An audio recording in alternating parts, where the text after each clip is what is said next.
विकासाचा बॅकलॉग आहे, मग मराठवाडा असेल किंवा विदर्भ असेल, जिथे बॅकलॉग आहे तिथे सगळ्यात जास्त मदत करणं गरजेचं आहे. पण जर तिथे शिवसेनेचे किंवा इतर विरोधी पक्षाचे आमदार असतील तर त्यांच्या माध्यमातून सुद्धा तो विकास निधी विकासासाठी उपलब्ध होणं गरजेचं आहे. तसं न करता सध्याचं सरकार हे अत्यंत अनैतिक पद्धतीनं, असमतोल पद्धतीनं निधी वाटप करत आहे. हे खरं म्हणजे लोकशाही आणि संविधानासाठी घातक हा पायंडा आहे.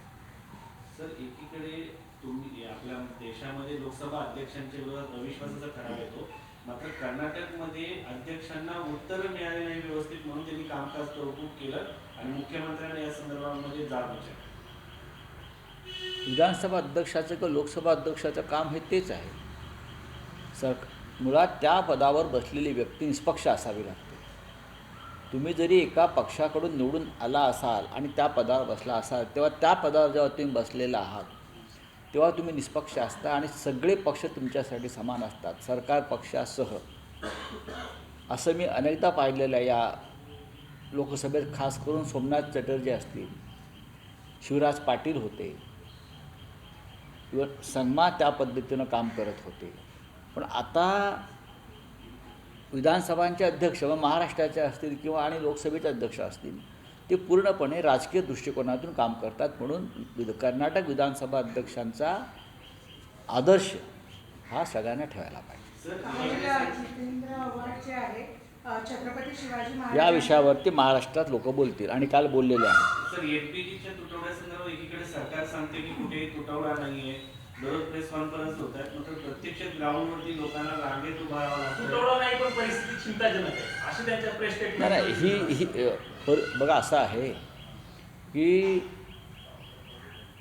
ऑपरेशन सक्सेसफुल पण पेशंट डेड अशी परिस्थिती आहे. ऑपरेशन सक्सेसफुल, सर्जरी सक्सेसफुल पण पेशंट डेड, तशी परिस्थिती LPG गॅसच्या तुटवड्यासंदर्भात आहे.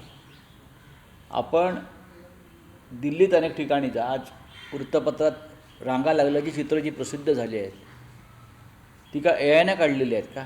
काय तुमचं AI काय? मुंबईमध्ये 40% रेस्टॉरंट बंद आहेत. मुंबईमध्ये शाळांच्या कॅन्टीनमध्ये LPG मिळत नाही आहे.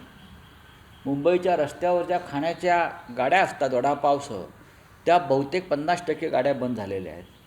आणि तुम्ही म्हणताय की परिस्थिती चिंताजनक नाही किंवा काही अडचण नाही. तुम्ही खोटं बोलू नका. अनेक देवालये जी आहेत प्रमुख, काशीमध्ये, काशी कोणाचा मतदारसंघ आहे? काशी हा प्रधानमंत्री नरेंद्र मोदींचा मतदारसंघ आहे.